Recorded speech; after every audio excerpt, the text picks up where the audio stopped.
Hi friends, जय महाराष्ट्र. चला, Ahmednagar EDC बँकचं hall ticket आलेलं आहे, ते आपण आता डाउनलोड करणार आहे. तत्पूर्वी इकडं सूचनेकडे लक्ष द्या.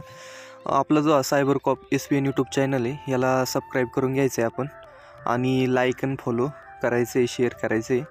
चला, आता आपण आपल्या व्हिडिओला सविस्तर सुरुवात करू. Good morning. विषय असा होता, काल संध्याकाळीच हॉल तिकीट पडलेले होते, आणि परंतु काय होतं, server maintenance, under server maintenance असं दाखवत होतं वेबसाईट. अहमदनगर EDCC बँक हे तिचं सर्व्हर दाखवत होतं.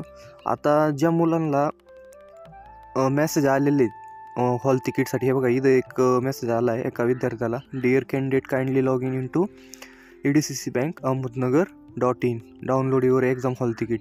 आता जसं ह्या लिंकवर क्लिक केलं की ते अंडर मेंटेनन्स दाखवायचं, पण आता आपण करून बघा होणार, 100% होणार. ॲडमिट कार्ड पण डाउनलोड होणार. तुम्हाला दाखवतोय बघा,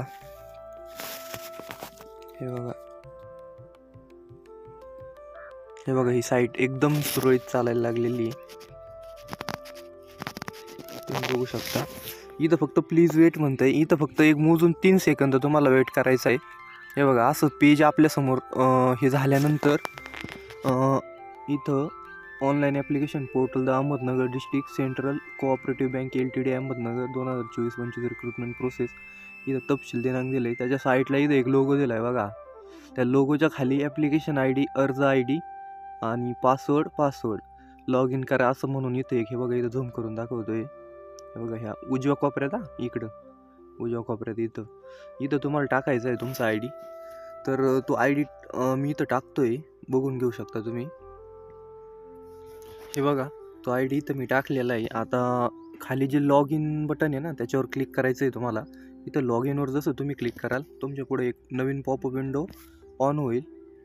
तो पॉपअप विंडो ऑन झाल्यानंतर हे बघा इकडे लक्ष द्यायचं सगळ्यांनी.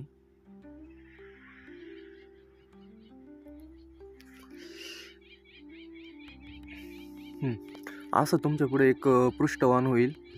तर याच्यामध्ये तुम्हाला आता इथं बघा, स्टेप 1 मध्ये काय म्हटलं, तुमची वैयक्तिक माहिती. स्टेप 2 मध्ये काय, शैक्षणिक माहिती. त्याच्यानंतर फोटो अपलोड वगैरे जेवढं काय असेल तुमचं, मेकअप पेमेंट सबमिट दाखवतं आहे. त्याच्यानंतर तुम्हाला त्याच्याच खाली बघा स्टेप 3 मध्ये म्हटलं आहे व्ह्यू प्रिंट रिसिप्ट, पावती पहा किंवा प्रिंट करा.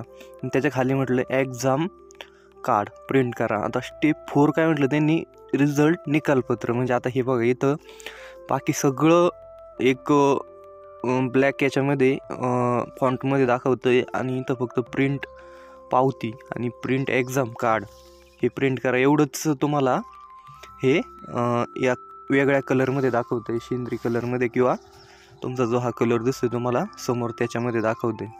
तर आता तुम्हाला काय करायचं आहे, जास्त काही करायचं नाही आहे.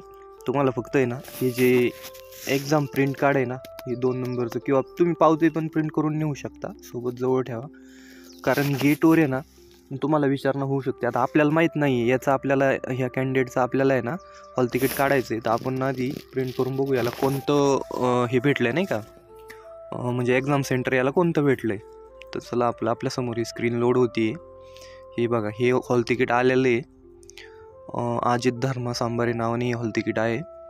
तर याची जी एक्झाम डेट आहे, परीक्षेची तारीख, ही 12 जानेवारी 2025ला आहे.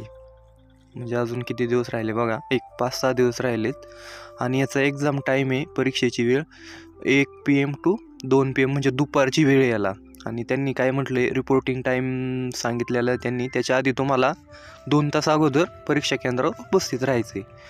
म्हणजे जेणेकरून तुम्हाला बघा, कधी काय होतं, प्रवासामध्ये ना बऱ्याचशा मुलांना अडथळे येतात. कोणी ट्रेननी वगैरे इकडं नांदेड कोल्हापूर वगैरे इकडच्या साईडने येतात, आणि एक्झाम सेंटर पुण्यासारख्या ठिकाणी, भरपूर लांबच्याच ठिकाणी दिलेले असतात. कधी आपलं अहिल्यानगर इकडं पण दिलेले असतात, काहींना बीडला वगैरे असे पण असतात. त्याच्यामुळं विद्यार्थ्यांनी त्यांची हे दाखवावी, म्हणजे नाही का, इथं टायमिंगमध्ये येण्यासाठी त्यांनी 2 तास अगोदर येण्यास हे केलेलं आहे, तसा क्रायटेरिया दिलेला आहे. आता त्यांनी परत काय म्हटलं, gate close before 15 minute actual exam time, म्हणजे पेपरला जायच्या आधी 15 मिनटच गेट बंद केलं जाईल. म्हणजे बघा 2 तास त्याच्यामुळेच आधी बोलावलेलं आहे. आणि त्याच्यानंतर इथं यांनी महत्त्वाची नोंद म्हणजेच एक हे दिलेलं आहे, this hall ticket should be printed in colour only. ही हॉल तिकीट फक्त रंगीत छापलेले असावे. म्हणजे बघा कलर प्रिंट न्यायची तुम्हाला, साधी प्रिंट नेऊ नका, तुम्हाला पेपरला बसूच देणार नाही ती. त्याच्यामुळं कलर प्रिंटच घेऊन जा. परीक्षा केंद्रावर नियमांचे उल्लंघन केल्यास परीक्षा केंद्रात व त्याच्या परिसरात उमेदवारास प्रवेश नाकारण्याचे अधिकार नियुक्त केलेल्या निरीक्षकाला राहील. म्हणजे तिथं जो कोणी त्यांचा बँकिंग क्षेत्रातला जो निरीक्षक राहील तो तुम्हाला त्याच्या याच्यानुसार पनिश करेल. तुम्ही जे काही लिहिता कोणत्याही नोट्स आणि रफ शीटमध्ये असले पाहिजे. हॉल तिकीटावर मोठ्या ठळक अक्षरात अंक किंवा प्रश्न लिहू नका. उमेदवाराने प्रवेशपत्रावर काही लिहिल्यास ते परीक्षेतील गैरप्रकार असे मानले जाईल. आता हे बघा, हे सर्वच विद्यार्थ्यांना ह्या कॉमन सूचना आहे, याचा काही एवढं विशेष नाही. प्रवेशपत्र आणि सूचना डाउनलोड करून त्याची रंगीत प्रत परीक्षेच्या वेळी सोबत आणणे आवश्यक आहे. ही खूप महत्त्वाचं आहे. त्याच्यानंतर 2 नंबरचा जो मुद्दा आहे, सूचना आहे, उमेदवारांनी परीक्षेच्या वेळेस प्रवेशपत्र सध्या कायदेशीर स्वीकारण्यास योग्य मूळ स्वरूपातील फोटो परिचयपत्र, फोटो ID जसे की पॅन कार्ड, वाहन चालक. म्हणजे बघा एक फोटो ID कार्ड प्रूफ न्यायचं आहे तुम्हाला सोबत. तुम्ही लायसन पण नेऊ शकता, आधार कार्ड पण नेऊ शकता, किंवा तुमचं जे पॅन कार्ड आहे, स्मार्ट पॅन कार्ड वगैरे, ते तुम्ही नेऊ शकता. याच्यातलं कुठलंही एक नेऊ शकता, फोटो परिचयपत्र म्हणतात त्याला. त्याच्यानंतर 3 नंबरची जी सूचना आहे, उमेदवारांचे ऑनलाईन अर्जातील नाव हे फोटो परिचयपत्रावरील नावाशी तंतोतंत जुळणे आवश्यक आहे. म्हणजे तुम्ही जे ID कार्ड नेणार आहे ते आणि तुमच्या ह्या ॲडमिट कार्डवरचं नाव तंतोतंत जुळणं आवश्यक आहे, असं त्यांचं म्हणणं आहे. 4 नंबरचा जो हा मुद्दा आहे इथं मांडलेला, उमेदवारांनी शक्यतो परीक्षेच्या ठिकाणी 1 दिवस अगोदर भेट द्यावी. त्या केंद्रावर पोहोचण्याची व्यवस्था बघून घ्यावी, जेणेकरून परीक्षेच्या दिवशी कोणतीही समस्या उद्भवणार नाही. कधी काय होतं, सेम नावाचे हे कॉलेज वगैरे असतात, एकाच संस्थेची शाळा असल्यामुळं सारखेच असतात, त्याच्यामुळे हा गोंधळ उडू शकतो. 5 नंबरचा जो मुद्दा आहे, परीक्षा केंद्रात प्रवेशाच्या वेळेपूर्वी रिपोर्टिंग टाईम तसेच प्रवेश बंद होण्याच्या वेळेनंतर गेट क्लोजिंग टाईम कोणत्याही उमेदवाराला प्रवेश दिला जाणार नाही. उशिरा आलेल्या उमेदवारांनी गोंधळ करू नये.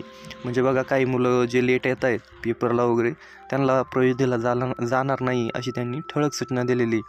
6 नंबरचा पॉईंट आहे, उमेदवारांनी खालील नमूद केलेल्या वस्तूखेरीज कुठलीही वस्तू सोबत बाळगू नये. म्हणजे बघा उमेदवारांनी साधे पारदर्शक काळे निळे बॉल पॉईंट पेन, त्याच्यानंतर प्रवेशपत्र संकेतस्थळावरून डाउनलोड करून A4 साईजच्या कागदावर प्रिंट करून आणायचे, आणि ते पण कलर इथं दिलेले वरती कलर न्यायचे. वैध फोटो, ओळखपत्र, ID एवढं तुम्हाला घेऊन जायचे. त्याच्यामुळे बघा अशा सूचना होत्या महत्त्वाच्या. त्याच्यानंतर खाली काय म्हटलं आहे, तांत्रिक कारणास्तव परीक्षा रद्द झाल्यास परीक्षा पुढे घेण्यात येईल व तांत्रिक कारणास्तव परीक्षा रद्द झाल्यास त्यास बँक किंवा एजन्सी जबाबदार राहणार नाही. असे झाल्यास परीक्षा पुढे घेण्यात येईल. आणि 18 नंबरचा मुद्दा आहे, परीक्षा हॉलमध्ये प्रवेश करण्यापूर्वी उमेदवारांनी त्याचे हॉल तिकीट आणि मूळ फोटो, ओळखपत्र वगळता त्याच्या सर्व वस्तू जसे की पिशवी. विद्यार्थी मित्रांनो, एक गोष्टी जरा तुम्ही व्यवस्थित वॉच करा. परीक्षा हॉलमध्ये प्रवेश करण्यापूर्वी उमेदवारांनी त्यांचे हॉल तिकीट, म्हणजे तुम्हाला तुमचं हॉल तिकीट, तुमचं ॲडमिट कार्ड सोबत ठेवायचे. आणि तुम्हाला मूळ फोटो, ओळखपत्र, म्हणजे बघा मूळ फोटो, ओळखपत्र म्हणजे तुमचं आयडेंटिटी प्रूफ, तुम्ही आधार कार्ड किंवा पॅन कार्ड नेऊ शकता, आणि सोबतच फोटो पण ठेवा. विद्यार्थी मित्रांनो, तुमची तिथं धांदल उडणार नाही, त्याच्यामुळे फोटो पण सोबत ठेवा. ओके. आता हे ठेवल्यानंतर काय म्हटलं त्यांनी, तसंच त्यासाठी परीक्षा केंद्रावर कोणतीही सुविधा नसेल. म्हणजे तुम्हाला तिथं काही दिलेलं नाही त्यांनी हे करण्यासाठी, तसं त्यांनी सांगितले. इथं बघा खाली प्रिंट डाउनलोड एक्झाम कार्ड, परीक्षा कार्ड प्रिंट आऊट डाउनलोड करा. याच्यावर क्लिक केल्यानंतर तुमचं एक PDF स्वरूपात हे ॲडमिट कार्ड डाउनलोड होऊन जाणार आहे. त्याच्यामुळं मी तर याचं ह्या विद्यार्थ्याचं केलेलं आहे डाउनलोड, मी काय करणार नाही. त्याच्यामुळं तुम्हाला ह्या पेपरसाठी खूप साऱ्या शुभेच्छा. आणि आपण आता नवीन व्हिडिओमध्ये भेटू. जय हिंद, जय महाराष्ट्र.